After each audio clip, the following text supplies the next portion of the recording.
السلام علیکم۔ آج کی میری یہ ویڈیو تقدیر کے کھیل کی ایک انوکھی کہانی ہے۔ یہ ان دنوں کی بات ہے جب میں کو ایجوکیشن کالج میں پڑھتی تھی۔ اس کالج میں ایک لڑکا حبیب زیر تعلیم تھا۔ ہم اگرچہ پڑوسی تھے لیکن میں اس سے بات نہیں کرتی تھی، لہٰذا یہ حجاب کالج میں بھی برقرار تھا۔ کا دن تھا، میں نے کپڑے دھو کر چھت پر لٹکا دیے تھے کہ کچھ دیر میں آسمان گھنے بادلوں سے ڈھک گیا اور موسم سہانا ہو گیا۔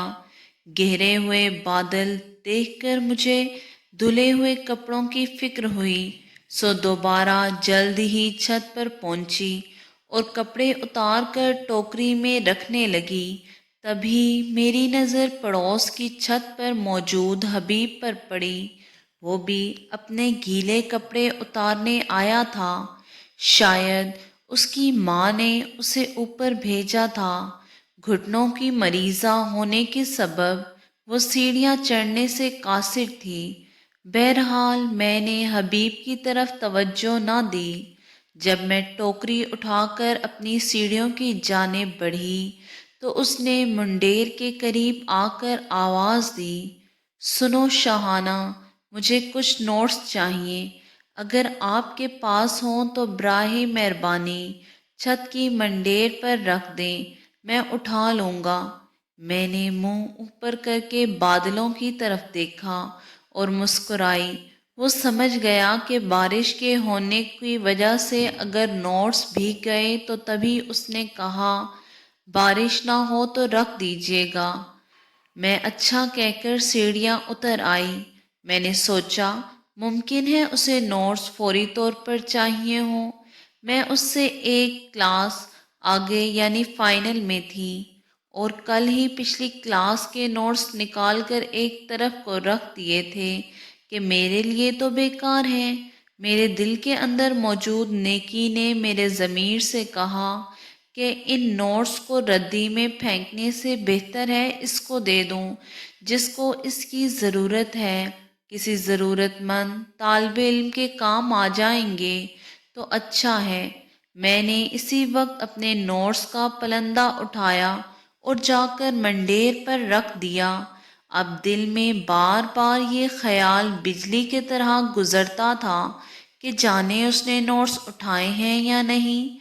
دوپہر کو چھت پر جا کر جھانکا، شکر ہے بارش نہیں ہوئی تھی، مگر بنڈل اسی طرح موجود تھا۔ دل میں آیا کہ واپس اٹھا لوں، لیکن پھر ایسا نہ کر سکی۔ ایک عجیب سی بے چینی شام تک دامن میں رہی۔ تمام دن کسی کام میں دل نہ لگتا، دھیان اسی بنڈل کی جانب لگا رہتا جب پڑوسی کے منڈیر پر دھرا تھا۔ سوچ رہی تھی کہ اگر اس نے نہ اٹھائے تو اپنی امی سے کہوں گی کہ وہ اس کو دے آئیں۔ 5 بجے شام کام سے فارغ ہو کر پھر بنڈل دیکھنے چھت پر میں گئی۔ بنڈل کی جانب لگا تھا جو پڑوسی کے منڈیر پر دھرا تھا۔ سوچ رہی تھی کہ اگر اس نے نہ اٹھائے نوٹس تو اپنی امی سے کہوں گی کہ وہ اس کو دے آئیں۔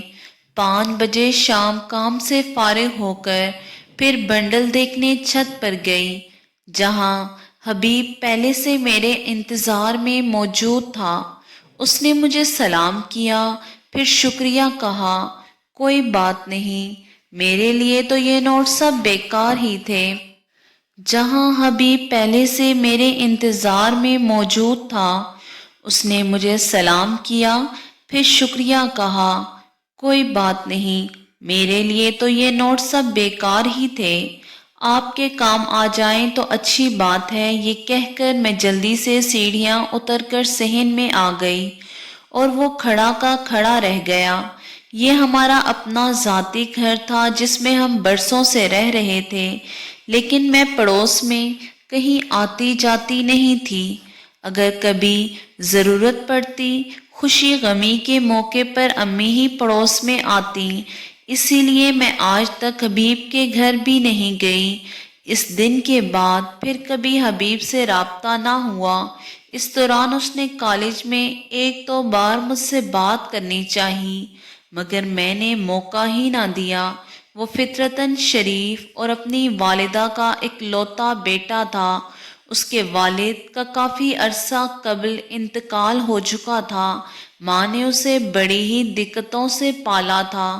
اس کے ماموں اپنی بیوہ بہن کی مالی مدد کیا کرتے تھے۔ تبھی حبیب امیر زادوں جیسا لاڈلا اور آوارہ مزاج نہ تھا۔ وہ لاپرواہ قسم کا لڑکا بھی نہ تھا۔ اسے اپنی والدہ کی بیوگی اور حالات کی سنگینی کا احساس تھا۔ وہ محنت سے دل لگا کر پڑھتا تھا۔ اس کی شرافت کو دیکھ کر میرے دل میں اس کی عزت بنی تھی۔ حبیب کی والدہ کبھی کبھار ہمارے گھر آیا کرتی۔ ایک دن انہوں نے میری امی کو باتوں باتوں میں بتایا کہ حبیب کا ہاتھ جل گیا ہے۔ تبھی امی نے سوچا کہ پڑوسن ہے، جا کر ان کے بیٹے کو پوچھنا چاہیے۔ اس دن پتہ نہیں کیا ہوا، میں نے امی سے کہا میں بھی آپ کے ساتھ چلتی ہوں۔ امی نے اعتراض نہ کیا، بولی بیٹی دیکھ لو، چلی جاؤ۔ امی حبیب سے باتیں کرنے لگیں تو مجھے بھی اس سے بات کرنے کا موقع ملا۔ پوچھا کہ تمہارا ہاتھ کیسے جلا؟ امی کے گھٹنوں میں درد رہتا ہے تو ان کو پکانے میں پریشانی ہوتی ہے۔ سوچا کہ میں ناشتہ بنا لوں۔ اسی طرح ہاتھ پر شعلے کی لپک لگی۔ مجھے دکھ ہوا کہ امتحان نزدیک ہے، اس کے سیتے ہاتھ میں تکلیف ہے۔ سوچا یہ کیسے لکھے گا، کیسے پیپر دے گا۔ اب اس کی بے بسی پر میرا دل موم کی طرح پگھل گیا۔ جانے دل میں کیا آیا کہ میں نے ایک رکا لکھا اور آخر کار اس خاردار رستے کا انتخاب کر لیا جس پر چل کر لوگ ہمیشہ زخمی ہی ہوتے ہیں۔ رکے میں نے لکھا، اگر تمہارے ہاتھ میں زیادہ تکلیف ہے تو چاہو تو پریکٹیکل جنرل مجھ سے لکھوا لو، میرے پاس اپنا موجود ہے، مجھے تمہارا جنرل بنانے میں مشکل نہ ہوگی۔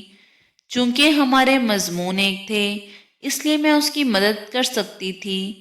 جواب میں اس نے شکریہ لکھا، اور جب میں صحن میں بیٹھی تھی اس نے اپنے گھر کی چھت سے یہ رکا ہمارے صحن میں پھینک دیا۔ میں نے فوراً اٹھایا، کھول کر پڑھا۔ لکھا ہوا تھا، جیسے تم اب میرا ساتھ دے رہی ہو کیا عمر بھر بھی اسی طرح ساتھ دو گی؟ میں نے جواب میں لکھ دیا، ہاں، اگر تم ساتھ دو گے تو میں بھی تمہارا ساتھ دوں گی۔ لکھنے کو تو یہ بات لکھ دی، پھر بہت پشیمان بھی ہوئی کہ جس راہ کو جانتی نہیں اس پر قدم رکھ دیا۔ کسی کو ہم سفر بنانے سے پہلے آزمانا تو چاہیے کہ یہ عمر بھر ساتھ بھی دے سکے گا کہ نہیں۔ اس کے بعد ہمارے درمیان باقاعدہ رکا بازی کا سلسلہ شروع ہو گیا۔ میں رکا لکھ کر اس کی چھت پر پھینک آتی تھی۔ اسی طرح جب وہ دیکھتا کہ میں اپنے صحن میں اکیلی بیٹھی ہوں تو وہ چھوٹے سے پتھر میں رکا لپیٹ کر اپنی چھت سے ہمارے صحن میں پھینک دیتا جو میرے سامنے آ کر گرتا۔ ہمیں کسی پیمبر یا ڈاکے کی ضرورت نہ پڑی، چھت کے ساتھ چھت ملی ہوئی تھی، ہمیں بات کرنا بھی آسان تھا اور خط و کتابت کی ترسیل بھی آسان تھی۔ ہم زیادہ دیر چھت پر نہیں رکتے تھے۔ امی کو شک ہو جائے، وہ بھی ایسا لڑکا نہ تھا جو کسی لڑکی کو برائی پر اکساتا۔ وہ اچھے مستقبل کے لیے محنت کرتا اور اپنی بیوہ ماں کے دکھ سمیٹنا چاہتا تھا۔ یہ بات اس نے مجھے کئی بار کہی۔ اس کا کہنا تھا کہ بس ایک نظر تم کو دیکھ لیتا ہوں تو محنت کرنے کی امنگ بھر جاتی ہے اور تمہیں حاصل کرنے کا خیال مجھے طاقتور بنا دیتا ہے۔ اس نے بس ایک بار مجھے کہا کہ مجھے تم سے ملنا ہے، کوئی ضروری بات کرنی ہے۔ انہی دنوں ایک روز امی اور ابو کو لاہور ایک عزیز کے انتقال پر جانا پڑا۔ تبھی میں نے حبیب سے کہا کہ تم میرے گھر آ جاؤ۔ شام کا وقت تھا جب وہ ہمارے گھر آیا۔ وہ بہت پریشان تھا۔ میں نے پریشانی کی وجہ پوچھی تو اس کی آنکھوں سے آنسو جاری ہو گئے۔ اس لڑکے کو پہلی بار آنسو بہاتے دیکھا۔ میرا دل کانپ اٹھا۔ میں نے پوچھا بتاؤ تو صحیح بات کیا ہے؟ کہنے لگا ایک نہیں دو پریشانیاں ہیں۔ ایک تو داخلہ فیس بھجوائی ہے، میرے پیسے پورے نہیں ہو رہے۔ دوسرا یہ کہ امی نے میری منگنی کسی رشتہ دار کی بیٹی سے کرنا چاہتی ہیں۔ اگر ایسا ہوا تو میں تم کو کھو دوں گا، جو میں نہیں چاہتا۔ میں نے کہا کہ پہلا مسئلہ تو حل ہو جائے گا، فکر مت کرو۔ دوسرا مسئلہ تمہارا ہے، اسے تم نے ہی حل کرنا ہے۔ رقم اس کو میں نے دے دی۔ اس نے اس شرط پر لی کہ جب اس کی امی کو مرحوم شوہر کی پینشن کے پیسے ملیں گے تو وہ مجھے لوٹا دے گا۔ مجھے یہ رقم واپس لینی ہوگی اور یہ وہ بطور قرض قبول کرے گا۔ ٹھیک ہے، لیکن تم داخلہ فیس تو بھرو، کیونکہ یہ تو مقررہ تاریخ تک ہی دینا ہوتی ہے۔ یہ قرض ہے اور میں تم سے واپس لے لوں گی۔ دوسرے مسئلے کے بارے میں بھی اسے تسلی دی کہ جب وقت آئے گا دیکھا جائے گا، اتنا فکر نہ لو اس بات کی۔ تم پہلے پیپر تو سکون سے دے دو، پہلے ہی تمہاری انگلیاں جھلسی ہوئی ہیں۔ حبیب نے پیپرز دے دیے۔ ایک دن اس کی خالہ اپنے گھر والوں کے ساتھ آئیں۔ ان کے گھر کچھ گہما گہمی دکھائی دی۔ ان کے جانے کے بعد حبیب کا رکا مجھے ملا کہ بالآخر اس کی ماں نے ہماری راہیں جدا کر دی ہیں۔ اس کی منگنی خالہ زاد سے کر دی گئی۔ یہ سن کر میں چکرا سی گئی۔ میرے آنسو تھمنے کا نام نہیں لیتے تھے۔ پھر اس نے مجھے اشارے سے چھت پر بلایا۔ یہ میری اس سے آخری ملاقات تھی۔ اب دو ہی راستے تھے کہ ہم ہمیشہ کے لیے ایک ہو جائیں یا پھر والدین کی رضا پر راضی ہو کر سر جھکا لیں اور خاموش ہو جائیں۔ اس نے کہا کہ تم ہی فیصلہ کرو، جو فیصلہ کرو گی مجھے منظور ہوگا۔ مجھے اپنے گھر والوں سے زیادہ اس کی بیوہ ماں کی خوشی کا خیال تھا، جس نے بہت دکھوں سے اسے پالا تھا، اور وہ حبیب اس کی کل کائنات تھا۔ لیکن ایک دوسرے کے لیے ہماری محبت زیادہ بڑھ گئی۔ جدا ہونے کے خیال سے دل بیٹھ جاتا تھا۔ یہ حقیقت تھی کہ کسی نہ کسی طرح زندگی کا یہ سفر اب اکیلے ہی طے کرنا تھا۔ میں بھی گریجویشن کے بعد فارغ تھی۔ میرے والدین اپنے فرض سے سبق دوش ہونا ضروری سمجھتے تھے اور میرا رشتہ والدہ نے اپنے رشتہ داروں میں کر دیا گیا۔ جب مجھ سے پوچھا کیا تو میرا جواب سوائے آنسوؤں کے اور کیا ہو سکتا تھا، کیونکہ حبیب کی بھی منگنی ہو چکی تھی۔ ان دنوں میں غم سے نڈھال تھی۔ چند ماہ مایوسی سے دکھ رہنے کے بعد بالآخر میری منگنی ہو گئی اور میں نے تقدیر کے فیصلے کو یہ سوچ کر تسلیم کر لیا کہ ضروری تو نہیں ہم جس کو چاہیں اس کو پا لیں۔ حبیب نے مجھ سے زیادہ دکھ میری منگنی کا محسوس کیا اور وہ شدید بیمار ہو گیا۔ اس کو جان کے لالے پڑ گئے۔ اس کی ماں کا رو رو کر برا حال تھا، کیونکہ حبیب نے اسے بتا دیا تھا کہ وہ مجھے پسند کرتا ہے، لیکن اپنی ماں کی خوشی کے لیے وہ خاموش رہا۔ امی جب عیادت کرنے ہسپتال گئیں تو وہاں اس کی والدہ نے بیٹے کی دکھ کی وجہ سے میری والدہ کو آگاہ کر دیا۔ حبیب کی حالت کو دیکھ کر امی کو احساس ہوا کہ یہ لڑکا تو میری لڑکی سے واقعی دل سے محبت کرتا ہے، تبھی تو اتنا بیمار پڑا ہے۔ حبیب کی امی کہنے لگیں کہ ہمیں اپنے بچوں کی خوشی کے بارے میں سوچنا چاہیے۔ دونوں فرما بردار بچے ہیں۔ جہاں ہم نے منگنی کرنے کو کہا کر لی اور ہمارا دل بھی نہیں دکھایا، ہمارا خیال رکھا۔ میری امی نے کہا کہ دعا ہے تمہارا بیٹا جلد صحت یاب ہو جائے، پھر ہم اپنے فیصلوں پر نظر ثانی کر سکتے ہیں۔ حبیب صحت یاب ہو کر ملازمت کرنے لگا۔ منگنیاں توڑی جا سکتی ہیں، اپنے بچوں کی خوشی کی خاطر فیصلے بدلے جا سکتے ہیں۔ جب یہ بات حبیب نے سنی تو گویا دوبارہ سے جی اٹھا، جان آ گئی، وہ صحت یاب ہونے لگا۔ حبیب نے مجھے حاصل کرنے کے لیے سر دھڑ کی بازی لگا دی اور بالآخر ایک اچھی پرائیویٹ ملازمت حاصل کرنے میں کامیاب ہو گیا۔ تنخواہ اچھی تھی، الاؤنس بھی تھا۔ جب یہ خبر اس کی ماں نے امی کو سنائی تو وہ کچھ پریشان سی ہو کر سوچ میں پڑ گئیں۔ تاہم میری خوشیوں کی خاطر انہوں نے میری منگنی ختم کرنے کا اعلان کر دیا اور بہانہ بنایا کہ میری بیٹی ایم اے کرنا چاہتی ہے، ابھی شادی کے بجائے اعلیٰ تعلیم کے حق میں ہے۔ ہم نے شادی کا ارادہ ملتوی کر دیا۔ میرے منگیتر کے والدین نے بہت روکا، ہم 2 سال کی مہلت اور دے دیتے ہیں مگر شادی کر لیں گے۔ امی کو اصل میں رشتہ ختم کرنا تھا، امی نے ان کی بات نہ مانی اور منگنی توڑ دی۔ اسی طرح حبیب کی والدہ نے بھی کسی بہانے سے منگنی ختم کرا دی۔ انسان چاہے جتنا زور لگا لے، ہوتا وہی ہے جو اللہ کو منظور ہوتا ہے۔ حبیب کی ماں نے شادی کے لیے امی سے 1 سال کی مہلت مانگی تاکہ کچھ رقم جمع ہو، شادی پر انتظام کر سکیں۔ اس دوران ہماری بات چیت طے کر دی گئی۔ اللہ کی کرنی ایسی ہوئی کہ 1 سال حبیب کی ملازمت چلی گئی۔ حبیب کو ملازمت جانے کی وجہ سے میری امی کو یہ خبر سنائی تو میری امی مایوس ہو گئیں۔ انہوں نے حبیب کی امی سے کہا کہ پرائیویٹ ملازمت ہے، ایسی ہی ہوتی ہے، کمپنی والے کبھی رکھتے ہیں کبھی نکال دیتے ہیں، جانے پھر حبیب کو کب ملازمت ملے۔ تمہارے مرحوم شوہر کی پینشن سے اتنے تھوڑے پیسے ملتے ہیں کہ تم دونوں ماں بیٹے کا گزر بسر مشکل ہو پاتا ہے۔ حبیب کی والدہ کہنے لگیں کہ اللہ سے اچھی امید رکھو، کچھ حوصلہ کرنا پڑے گا، اللہ نے چاہا تو حبیب جلد ملازمت کر لے گا۔ میری والدہ نے 6 ماہ تک خاموشی اختیار کیے رکھی۔ اسی دوران میرا اچھا رشتہ آ گیا۔ لڑکا سعودی عرب میں انجینئر تھا اور یہ خوشحال لوگ تھے، اتنی اچھی فیملی کہ ایسا رشتہ قسمت والوں کو ملے۔ والدہ سوچ میں پڑ گئیں۔ 6 ماہ کی مہلت دے سکتے ہو تو ٹھیک، ابھی بات پکی نہیں ہو سکتی۔ لڑکے والوں کو میں پسند آ گئی تھی۔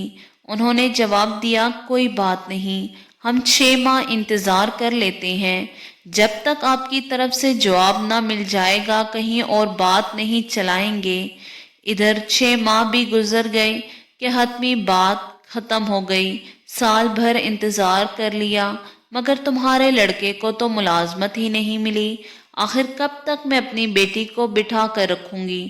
تمہارے پاس تو کوئی ایسا اثاثہ بھی نہیں ہے کہ تم لڑکے کو کوئی دکان ہی کھول دو۔ تمہارے بیٹے کی وجہ سے آگے اپنی بیٹی کی منگنی توڑ چکی ہوں، اب امی جب کہ تمہارا لڑکا کوئی دکان ہی کھول کر ذریعہ روزگار پیدا کر لیتا۔ اب امی منگنی توڑنے پر بضد ہو گئیں۔ امی نے فوراً ان کو ہاں کر دی اور حبیب کی گئی دعائے خیر کو ختم کر دیا تاکہ نہ وہ دھوکے میں رہیں اور نہ ہم۔ میری امی حبیب کے ساتھ اصل میں رشتہ کر کے پچھتا رہی تھیں۔ جہاں پہلے میری منگنی ہوئی تھی وہ بھی خوشحال گھرانہ تھا، جبکہ حبیب ایک یتیم لڑکا تھا، گریجویشن کے، اس کے پاس کوئی ہنر نہ تھا، تعلیم حاصل کرنے کے لیے کوئی اثاثہ نہ تھا۔ امی نے سوچا کہ اتنی غربت میں بیٹی کا رشتہ دیکھ کر غلطی کر رہی ہوں۔ میری بیٹی عمر بھر غربت میں زندگی گزاری کی۔ شادی اور محبت کے بارے میں ان کے اپنے فیصلے جذباتی ہوتے ہیں۔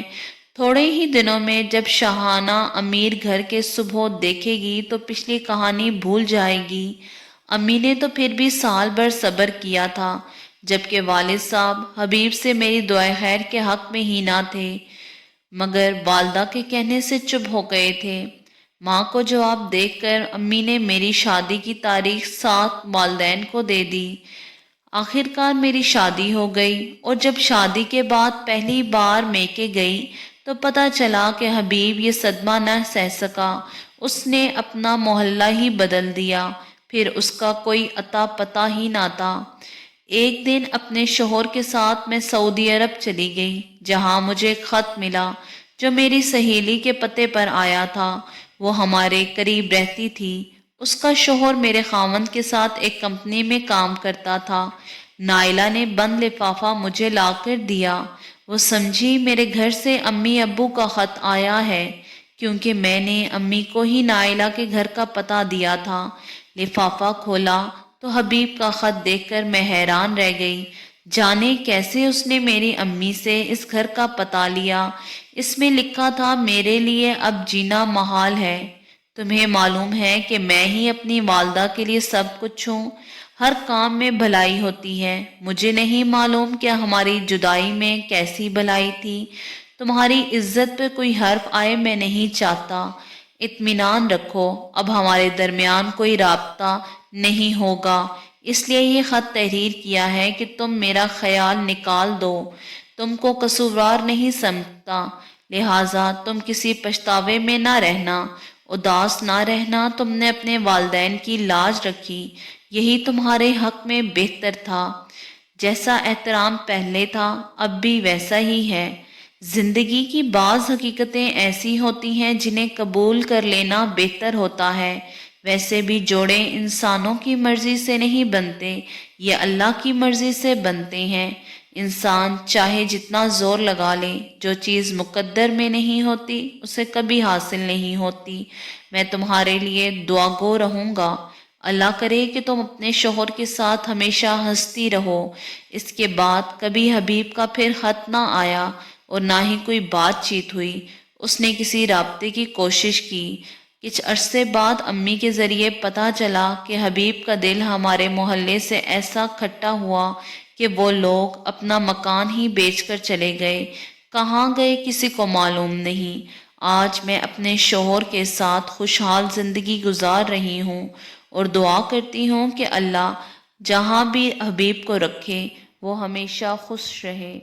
اللہ اس سے بھی پیار کرنے والی اچھی شریک حیات ملے۔